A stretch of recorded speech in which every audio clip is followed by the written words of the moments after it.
여러분, 우리가 이 연극이나 연주에 관람을 하다 보면은 중간에 인터미션이라는 시간을 마주하게 됩니다.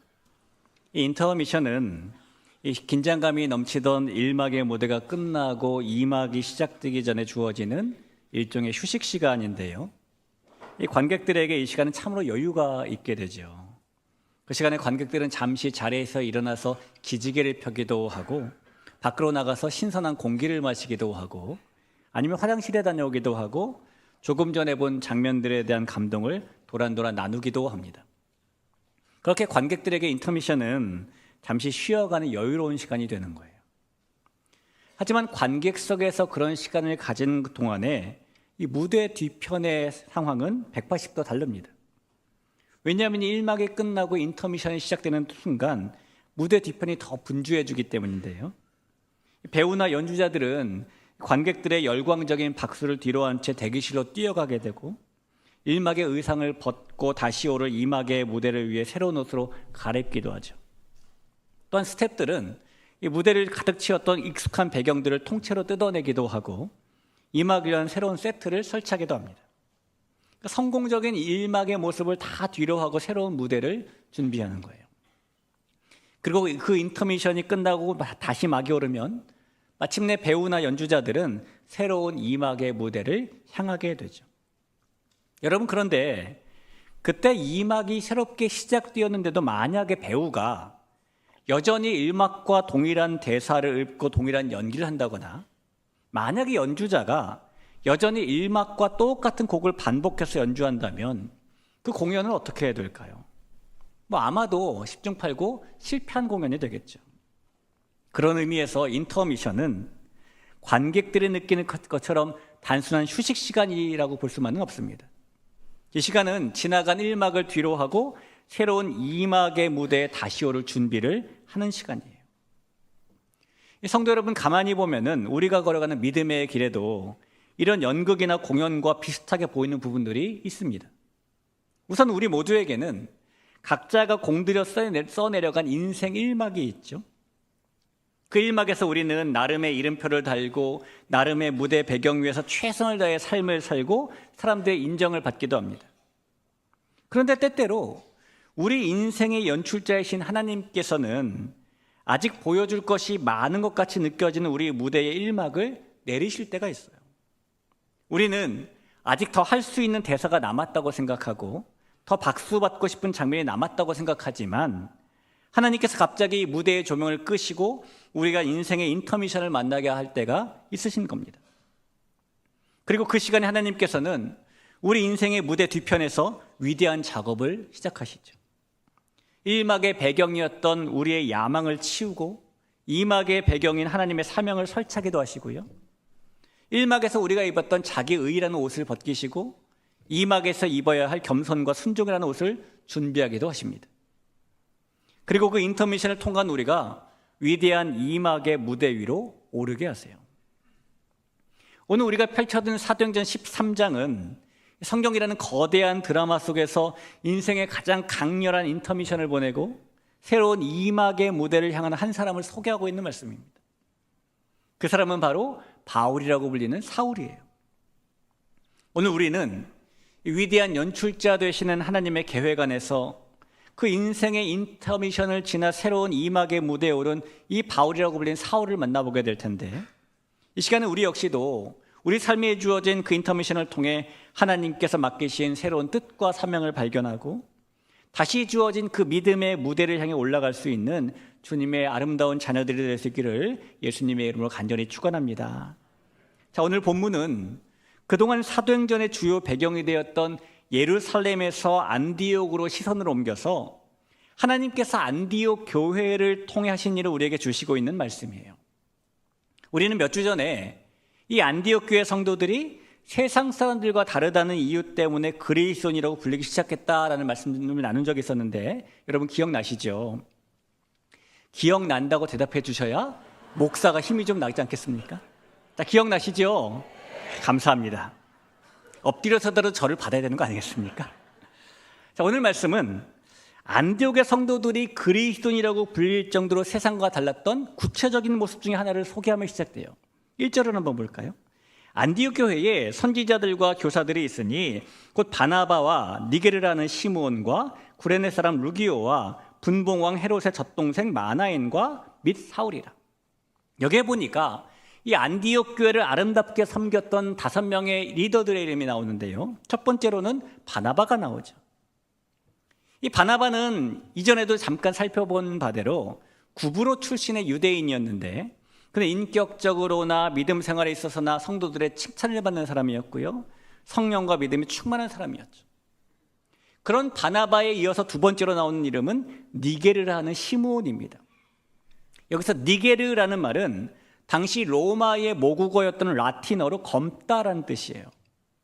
그런 이유 때문에 많은 학자들은 이 시므온이 아프리카 흑인이었을 것이다라고 생각을 합니다.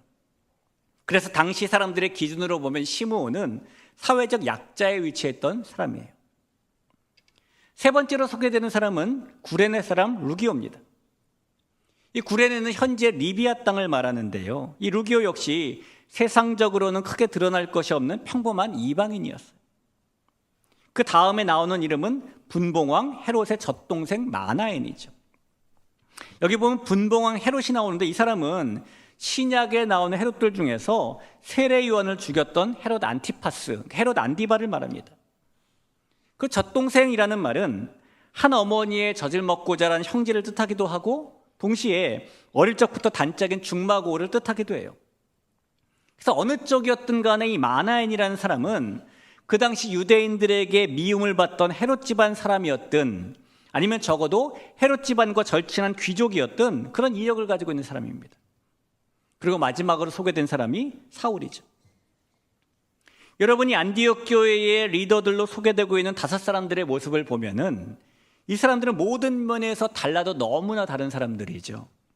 여러모로 칭찬받던 사람, 사회적 약자인 사람, 평범한 이방인, 유대인들의 미움을 받던 출신의 사람, 성도들을 핍박했던 사람. 이게 5명은 도저히 서로 섞일 교집합이 전혀 없어 보이는 그런 사람들이에요.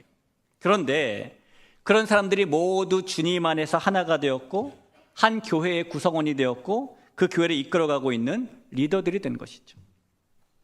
이런 점에서 보면 이 안디옥 교회는 이 철저한 계급사회를 이루고 있던 로마 제국 내에서 세상의 사람과 함께 어울릴 수 없는 사람들이 예수님 안에서 하나가 되어서 함께 한 마음을 가졌던 놀라운 교회였던 겁니다. 신분의 지위 고하를 막론하고 높은 사람이나 낮은 사람 없이 서로 어울리면서 하나됨을 힘쓰고 지키는 은혜의 공동체. 세상이 보기에 그래서 자신들과 너무너무 다른 공동체였던 거예요. 사랑하는 성도 여러분, 우리 대길교회도 이런 안디옥 교회의 모습을 가지는 교회가 될 수 있기를 간절히 소망합니다. 여기 모여있는 서로 다른 우리 모두가 예수님의 사랑 안에서 하나됨을 힘써 지키고 하나님의 손에 붙들려서 복음의 통로로 쓰임받는 공동체가 될 수 있기를 주의 이름으로 축원합니다. 자, 안디옥 교회의 이런 모습은 이제부터 본격적인 인생 2막의 무대에 오르게 될 사울에게 있어서는 하나님께서 준비해 주신 최고의 인터미션이었어요. 왜냐하면 그동안 유대인이라는 좁은 틀 안에만 갇혀있던 사울이 인종과 신분을 초월해서 하나가 된 안디옥 교회 리더들을 보면서 이방인을 향한 하나님의 마음을 온몸으로 배우고 준비될 수 있었기 때문입니다. 그리고 하나님께서 때가 되며 어느 날 이 안디옥 교회를 통해서 선교의 문을 열기 시작하시는데요. 그렇게 세상과 달랐던 안디옥 교회가 성령의 인도하심을 따라서 바나바와 사울을 따로 세워 선교사로 파송을 한 거예요. 2절과 3절이죠. 주를 섬겨 금식할 때에 성령이 이르시되 내가 불러 시키는 일을 위하여 바나바와 사울을 따로 세우라 하시니 이에 금식하며 기도하고 두 사람에게 안수하여 보내니라. 그리고 그렇게 파송받은 바나바와 바울이 가장 먼저 구브로라는 섬, 이 바나바의 고향이죠, 이 키프로스라는 섬에 도착을 했는데요. 그곳에서 복음을 전하다가 이 두 사람은 유대인 거짓 선지자이자 마술사인 바예수라는 사람과 영적인 정면 승부를 벌이게 됩니다. 이 승부는 바예수의 방해로 먼저 시작되었는데, 당시 키프로스 섬의 총독이었던 서교 바울은 바나바와 바울을 통해서 하나님의 말씀을 더 듣고 싶어 했어요. 근데 그가 그 일을 방해한 것이죠. 7절과 8절을 볼까요? 그가 총독 서기오 바울과 함께 있으니 서기오 바울은 지혜 있는 사람이라 바나바와 사울을 불러 하나님의 말씀을 듣고자 하더라. 이 마술사 엘루마는 그들을 대적하여 총독으로 믿지 못하게 힘쓰니 라고 말하죠. 자, 그러자 그때 사울이 나서서 바 예수를 꾸짖었고 그 결과 즉시 바 예수가 눈이 멀어서 맹인이 되어버립니다. 그리고 이 영적인 승부의 결과가 하나님의 승리로 맞춰지게 되죠. 12절에 이렇게 써 있습니다.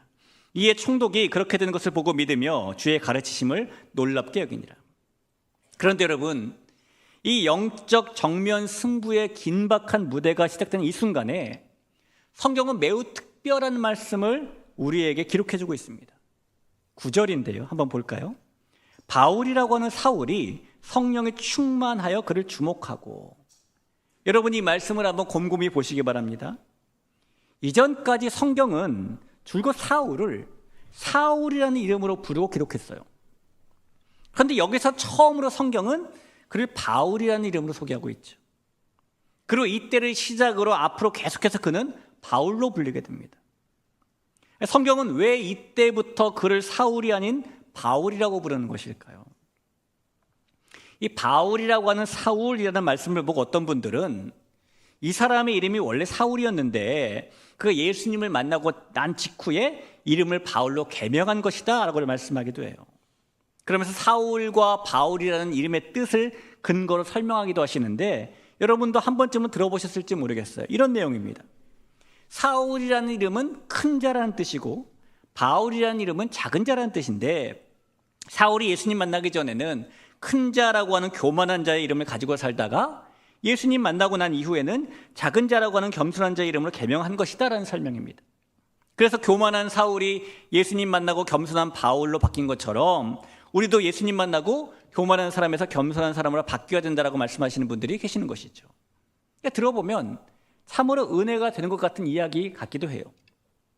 하지만 여러분, 교만한 사울이 겸손한 바울로 이름을 바꾸었다라는 이야기는 성경적인 근거가 좀 희박한 이야기예요. 왜냐하면 우선 그 이름의 뜻만 봐도 바울은 그 이름의 뜻이 작은 자가 맞습니다. 그런데 사울이라는 이름의 뜻은 큰 자라는 뜻이 아니에요. 히브리어 사울이라는 이름은 큰 자라는 의미가 아니라 간구하다, 간절히 갈망하다 이런 뜻입니다. 그래서 이름 뜻만 놓고 보면은 간절히 갈망하다라는 이름이 작은 자라는 이름으로 바뀐 것이지 큰 자라는 이름이 작은 자라는 이름으로 바뀐 것이 아니라는 거예요. 따라서 사울이 예수님을 만난 후에 작은 자라는 이름을 갖기 위해서 바울이라는 이름으로 개명을 했다, 교만한 자에서 겸손한 자로 바뀌었다는 이야기는 성경적인 근거가 약하죠. 또 사도행전을 보면은요, 사울이 예수님을 만난 후에도 여전히 사울이라는 이름을 사용하는 부분들이 나오거든요. 사울이 가장 먼저 등장하는 곳은 사도행전 7장입니다. 예루살렘 교회의 스데반 집사가 돌에 맞아 죽을 때죠. 그리고 2장 뒤인 사도행전 9장에서 그는 예수님을 만났어요. 그런데 여러분, 예수님을 만난 후에도 사도행전 11장, 12장, 오늘 본문 13장 초반까지 그는 바울이 아니라 사울이라고 불려요. 사도행전 11장 25절을 볼까요? 바나바가 사울을 찾으러 다소에 갔어. 이미 예수님 만난 후에도 사울이라고 부르죠. 이번엔 12장 25절 보죠. 바나바와 사울이 부조하는 일을 마치고 마가라는 요한을 데리고 예루살렘에서 돌아오니라. 역시 사울이라고 부르죠. 오늘 본문 2절도 볼까요? 주를 섬겨 금식할 때에 성령이 이르시되 내가 불러 시키는 일을 위하여 바나바와 사울을 따로 세우라 하시니, 성령도 사울이라고 불러요. 만약에 사울이 부활하신 예수님을 만나고 즉시 이름을 바울로 바꾼 것이라면 9장 이후로는 그의 이름이 사울이 아니라 바울로 나와야 돼요. 그런데 성경은 그렇게 기록하고 있지 않다는 겁니다. 그가 본격적으로 예수님의 사람으로 돌아서서 예수님을 위한 일을 하면서 바나바와 함께 안디옥 교를 섬길 때에도 그는 여전히 사울로 불리잖아요. 이런 성경들의 내용을 보면 사울은 예수님을 만나고 자신의 이름을 즉시 바울로 바꾼 것이 아니에요. 자, 그러면 동일한 인물인데 어째서 오늘 본문 사도행전 13장부터 사울은 바울이라는 이름으로 불리게 된 것일까요? 이것은 사울이 예수님 만나고 이름을 개명했기 때문이 아니라 그에게는 원래부터 사울이라는 이름과 바울이라는 이름이 다 있었기 때문인 겁니다. 자, 구절을 다시 한번 보죠. 바울이라고 하는 사울이 성령에 충만하여 그를 주목하고 라고 말합니다. 여러분께서 잘 아시는 바와 같이 신약 성경은 당시의 공용어인 헬러라는 언어로 기록되어 있었어요. 근데 이 구절에 바울이라고 하는 사울이라는 말을 성경 원어로 직역해 보면은 사울 즉 바울이 이렇게 번역됩니다. 사울 즉 바울이, 이 말이 보여주는 거는요, 그에게는 원래 사울과 바울이라는 이름이 다 있었다는 겁니다. 제가 한번 설명해 볼까요? 이 사울은 유대인이지만은 유대 땅이 아니라 로마 땅인 다소에서 태어난 사람이에요. 그가 로마 지역 땅에서 태어났을 때에 당연히 그의 부모는 유대인이기 때문에 그에게 유대식 이름인 사울이라는 이름을 지어줍니다. 그러나 사는 곳이 로마 땅이기 때문에 그에게 필요하다고 생각돼서 그의 부모는 동시에 그에게 헬라식 이름인 바울이라는 이름도 지어주죠. 이런 것과 비슷해요. 제가 지금부터 21년 전인 34살 때에 유학길에 오르게 되었는데, 당시에 결혼도 했었고 아들도 있었기 때문에 온 가족이 미국에 건너가 살게 되었어요. 근데 미국 땅에 발을 내딛고 얼마가 지나지 않았을 때 문득 어느 날 마음속에 그런 생각이 들더라고요. 앞으로 몇 년이 지나면 이 아들 녀석이 학교도 가야 되고 친구들도 사귈 텐데, 그러려면 그 문화에 사는 미국 아이들이 발음하기 힘든 한국 이름보다 발음하기 쉬운 영어 이름이 있어야 되겠다, 이런 생각이 들었어요. 그래서 아들에게 이름을 지어주게 되었는데 무슨 이름으로 지을까 고민하다가 그 당시에 제가 션 코넬리라는 배우를 좋아했거든요. 그래서 아들의 이름이 성현이니까 이 성자와 발음이 비슷한 현이라고 이름을 지어주었습니다. 그 이후로 제 아들은 집에서 부를 때나 서류상에 이름을 적을 때는 공식적인 성현이라는 이름을 사용하지만 학교에서 선생님들이 부를 때나 친구들이 부를 때는 션이라는 이름으로 불려요. 지금도 그래서 이름이 2개입니다. 여러분, 요즘에도 영어 유치원이나 영어 학원을 다니는 자녀들을 보면은 그 영어 이름을 하나씩 가지는 경우들이 있죠. 비슷한 이름입니다. 이 바울이라고 불리는 사울도 마찬가지로 그렇게 원래 유대식 이름과 또 헬라 사회를 살아가기에 편리한 헬라식 이름이 다 있었다는 거예요.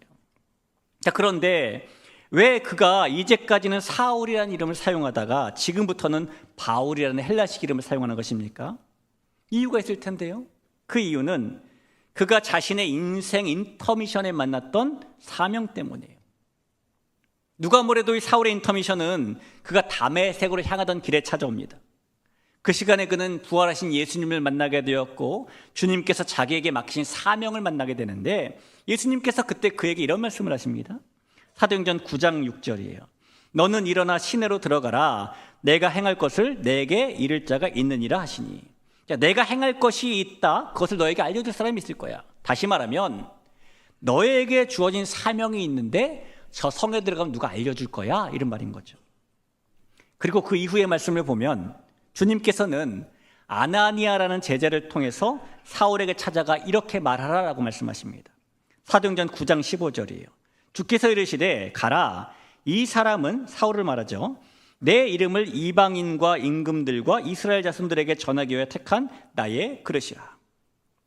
여러분, 주님께서 아나니아에게 주신 말씀을 보면 사울에게 주어진 사명이 무엇입니까?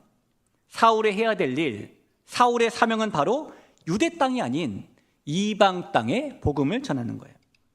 예수님께서 그 일을 위해 사울을 부르시고 사울을 만나주신 거니까요.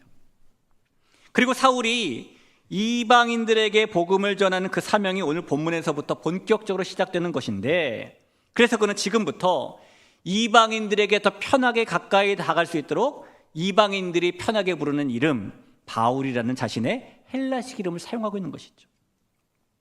그동안 유대 사회와 유대 회당에서는 사울이라는 유대식 이름을 사용했다가 본격적인 이방인 선교가 시작될 때부터는 그 이방인들에게 익숙한 바울이라는 이름을 사용한다는 겁니다. 마치 이 과거 조선의 선교사로 왔던 선교사 분들이 자신들에게 원래 이름이 있었지만 조선 사람들이 친숙하도록 자신들의 이름을 바꿔 사용하는 경우가 있었거든요. 예를 들면 장로교 최초의 선교사인 언더우드 선교사는 원두라는 이름을 사용했고요. 우리 교회 저 옆에 있는 숭이 여중고를 세웠던 사무엘 마펫이라는 선교사는 마포 삼열이라는 이름을 사용했고, 최초의 간호 선교사였던 엘리자베스 셰핑 선교사는 서서평이라는 이름을 사용하죠. 같은 이유입니다. 그리고 그가 바울이라는 이름을 사용하면서부터 그에게는 인터미션을 통해 준비된 인생의 이막, 이제는 자신의 의와 자신의 뜻이 아니라 하나님의 의와 하나님의 뜻을 따라 사는 삶이 시작되는 것이에요. 그 증거가 그 이름이 바울로부터 시작되는 것입니다. 사랑하는 성도 여러분, 누구에게나 자신이 주인공이 되는 인생 1막이 있습니다. 이 사울의 경우에는 사울로서 예수님 만나기 전의 삶이 그런 인생 1막이었겠죠. 자신의 잘못된 열심으로 스데반을 죽이는 일에 앞장서고 유업과 사기가 등등해서 성도들을 핍박하기 위해 다메섹을 향하고 찾을 수 있는 모든 성도들을 체포하고 싶어하고 모든 성도들을 멸절시키고 싶어하고 그래서 자신이 옳다는 것을 증명하고 싶어하고 자신만이 의롭다고 생각하고 사울의 인생 1막은 그랬어요. 열심은 있었지만 방향이 없는 인생, 그것이 그의 인생 1막이었다는 겁니다. 하지만 다메섹으로 향하던 그가 부활하신 예수님을 만나고 달라지죠. 예수님의 제자들을 박해하던 모습에서 예수님의 제자가 된 모습으로 변하고 돌을 던질 때 증인되었던 모습에서 반대로 돌을 맞는 모습으로 변하고 히브리인 중에 히브리인이요 바리새인이요 율법의 의로는 흠이 없던 사울이라는 사람에서 자기에게 유익하던 것을 예수님을 위해 다 해로 여기고 비천에도 청하고 궁핍에도 처하는 사람으로 변하게 되고 자신이 주인공이었던 인생에서 예수님께서 주인공 되시는 인생의 무대를 향하게 되는 것입니다. 그리고 그 변화는 다메섹으로 향하던 사울에게 찾아와 주신 하나님의 인터미션을 통해 준비되었던 것이죠. 성도 여러분, 저와 여러분에게도 하나님께서 다시 오를 무대를 향하게 하시는 그런 인터미션의 시간이 있어요. 노아가 하나님께 말씀을 듣고 방주를 만들라는 뜻을 받았을 때처럼 아브라함이 하나님께서 주신 가나안으로 가라는 사명을 만났을 때처럼 그리고 오늘 사울이 이랬던 것처럼 하나님께서는 우리를 뜻과 사명을 발견한 더 위대한 무대로 올리시기 위해 잠시 멈추게 하실 때가 있다는 겁니다. 그리고 그 시간을 통해서 하나님의 뜻을 더 발견하고 사명을 만나게 되면 우리는 이제는 우리 인생 1막 때처럼 자신이 주인공 된 무대가 아니라 우리 주님께서 주인공 되시는 인생 2막의 무대를 향하게 되는 것이죠. 그동안 그 무대가 전부인 줄 알고 살았던 저주의 인생에서 새로운 축복의 인생으로 달라지게 되는 것이고 죄인의 삶에서 의인의 삶으로 변화되게 되는 것입니다. 사랑하는 성도 여러분, 하나님께서는 우리를 단순히 교회 다니는 사람으로만 부르신 것이 아니십니다. 하나님께서는 우리를 다시 세상이라는 무대로 보내시기 위해 부르신 거예요. 그래서 우리는 모두 하나님께서 우리에게 사명 주시는 인터미션을 만났는지, 그리고 우리가 오늘의 사울이 되어서 그 사명을 붙들고 다시 무대에 오를 준비를 하고 있는지, 우리 삶의 무대에서 예수님이라는 이름이 드러나고 있는지를 돌아볼 필요가 있어요. 어떤 분들에게는 그 무대가 가정일 수 있습니다. 남편으로서, 아내로서, 자녀로서, 부모로서 말씀을 사랑하고 기도로 품고 먼저 섬기는 모습을 통해 가정 가운데 복음을 흘려보내는 사명의 무대를 가지는 거죠. 또 어떤 분들에게는 하나님께서 보내신 일터가 그 무대일 수 있어요. 세상 사람들과 똑같이 경쟁하고 똑같이 욕심내며 살아가는 것이 아니라 정직함과 책임감으로, 그리고 사람을 살리는 말과 태도로 그 자리에서 예수님의 향기를 드러내는 그 사명의 무대. 또 어떤 분들에게는 고난의 자리가 사명의 무대가 될 수도 있죠. 병든 몸으로 인해서, 무너진 마음으로 인해서, 감당할 수 없는 현실의 무게로 인해서 아무것도 할 수 없을 것 같지만은 당장 눈에 보이는 변화가 없어도 포기하지 않고 가장 약한 그때의 가장 강한 믿음의 향기를 드러내는 그 자리가 하나님께서 맡기신 거룩한 무대가 될 수 있는 것입니다. 성도 여러분, 그 무엇과도 바꿀 수 없는 하나님 나라의 무대, 그 위에 오른 사람으로서 어떤 이름의 무대에서라도 하나님의 뜻대로 사는 것이, 복음대로 사는 것이, 사명을 붙잡고 사는 것이 우리가 살아야 될 무대 위라는 것을 꼭 기억하시길 바라요. 또한 그 무대의 참된 주인공이신 예수님을 드러내기 위해 인생 2막의 무대 위에 발걸음을 옮길 수 있는 우리 모두가 될 수 있기를 간절히 바랍니다. 저와 여러분이 은혜를 받고 회심을 하고 하나님을 만났음에도 불구하고 여전히 스스로가 주인공이 된 무대를 벗어나지 못한 일막을 반복하며 사는 것이 아니라 다시 오를 무대에서는 주님께서 맡겨주신 뜻과 사명을 따르는 삶을 사는 귀한 하나님의 백성 될 수 있기를 주님의 이름으로 간절히 부탁을 드립니다. 여러분, 우리는 이 바울이라고 불리는 사울의 인생 일막이 어땠는지를 잘 압니다. 가말레알 문하라는 최고의 학벌, 로마 시민권이라는 강력한 배경, 율법에 대한 결벽증적인 열정.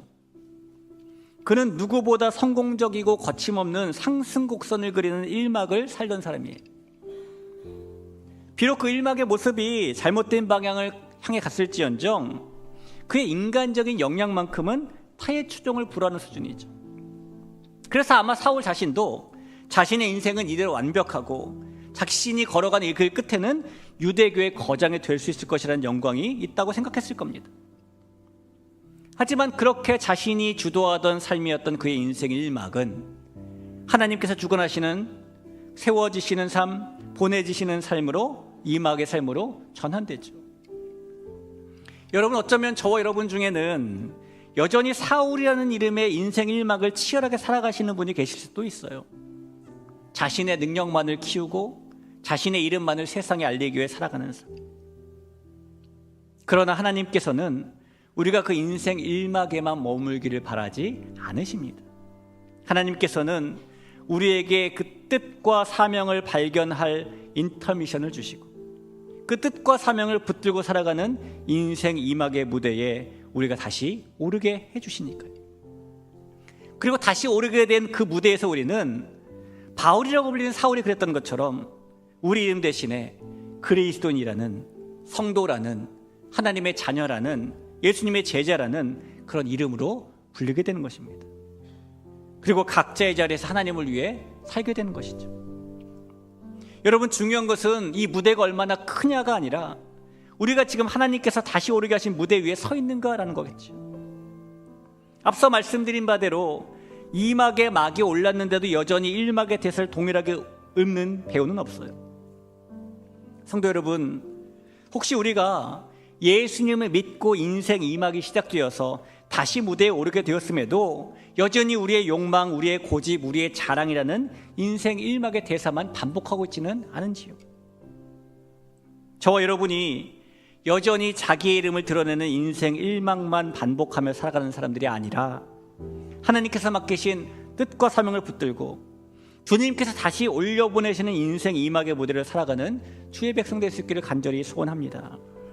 그래서 우리의 삶을 통해서 그 어떤 곳에서라도 우리의 이름이 아니라 예수님의 이름이 드러나는 은혜가 가득하고, 그래서 우리 인생의 무대가 끝나고 모든 막이 내려지는 그때에 하나님께서 잘했다, 착하고 충성된 종아라는 칭찬하시는 그 말을 듣는 우리 모두가 될 수 있기를 주님의 이름으로 간절히 축원합니다.